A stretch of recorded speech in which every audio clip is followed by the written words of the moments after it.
Hello and welcome to the second Modu Heart Ableton producing tutorial. I'm Roland Kaye and I'm going to be going through a little sampling technique which can be used to recreate, rehash, reform any kind of loop that you've got that you want to use for sort of remixing purposes, or even just sort of the kind of sampling that Daft Punk did to make the riff in One More Time, or any other of their classic tunes, where they took a disco loop and did this sort of sampling technique with it and then sort of remade it.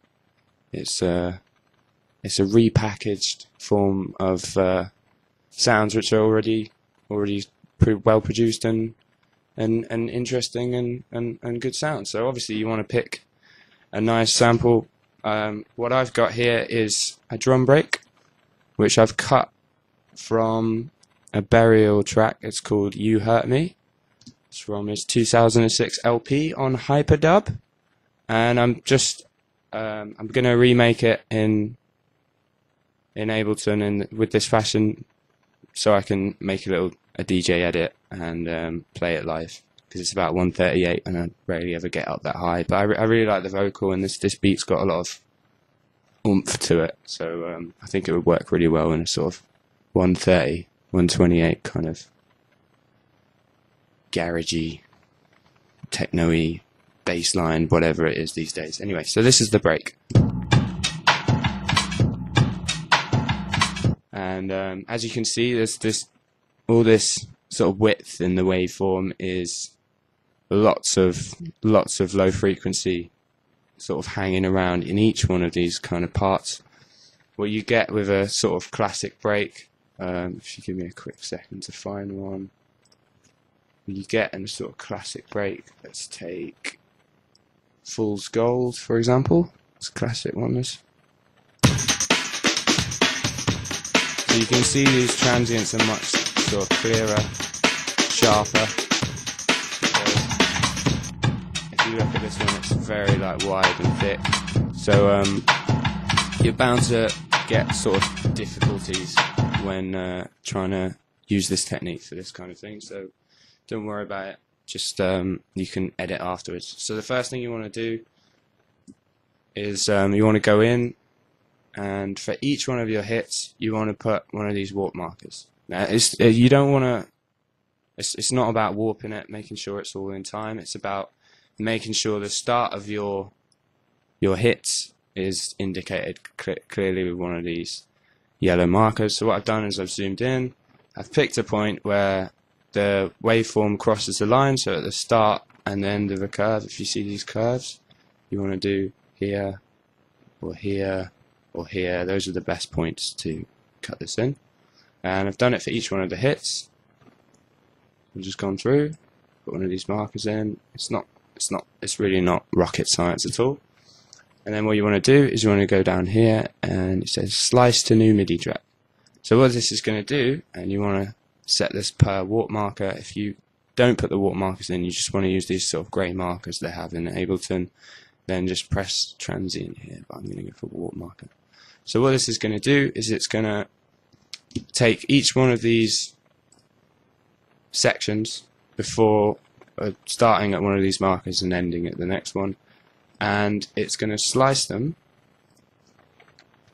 into little bits to be played on a drum track, on the drum rack.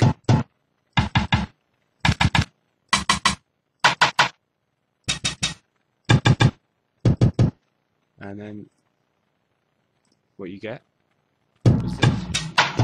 So it's really simple. All it's done is it's taken what is purely audio and put it into a form which you can adjust in this MIDI grid. So then you can get yourself a new clip and just get being creative, really. You could do something really simple or something really complicated.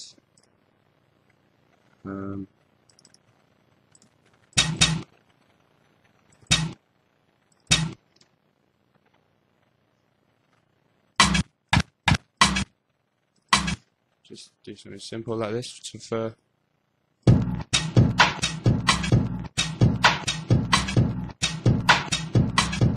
Now you can hear that's quite messy. Okay, so what you want to do is you want to go in. First thing you want to do is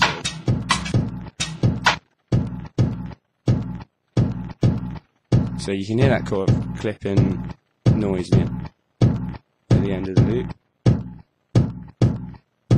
and you just sort of take the sustain down, maybe shorten it a little bit.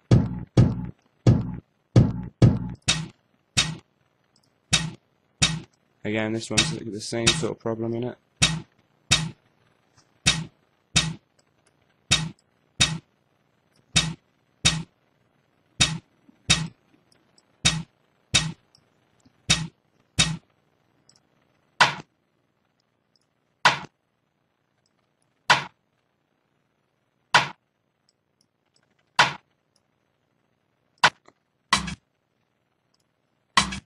Again, this one's got guts.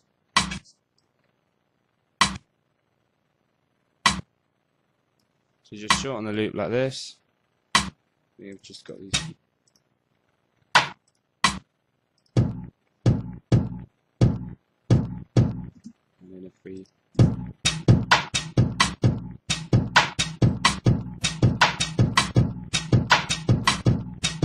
it's a rubbish loop, absolute rubbish loop.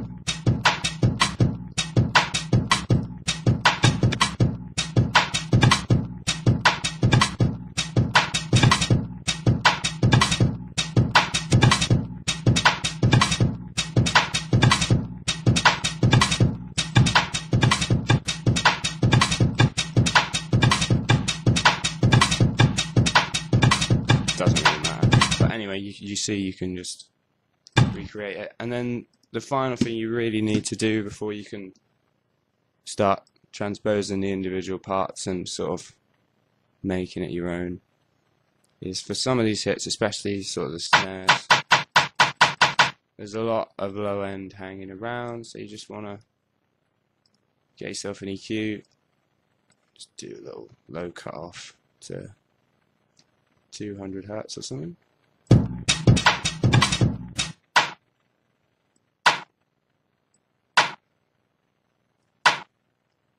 You see, just like this. I mean, this is a hat sound, and you just, that low end's really going to mess up your mix when you're trying to get clean.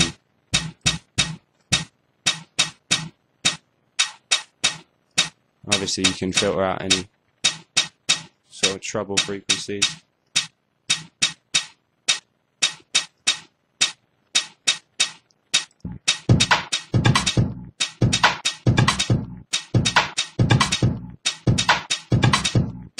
And that's really it, really.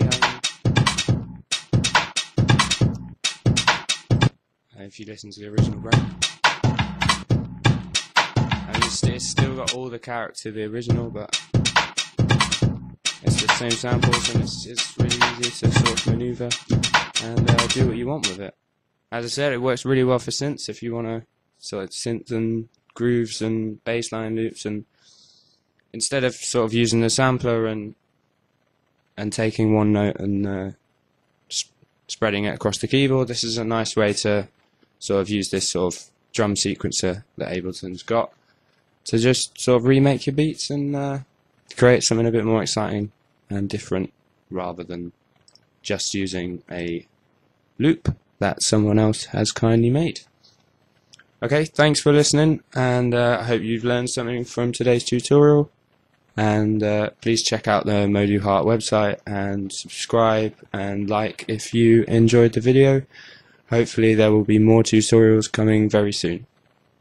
Thanks for watching. Goodbye.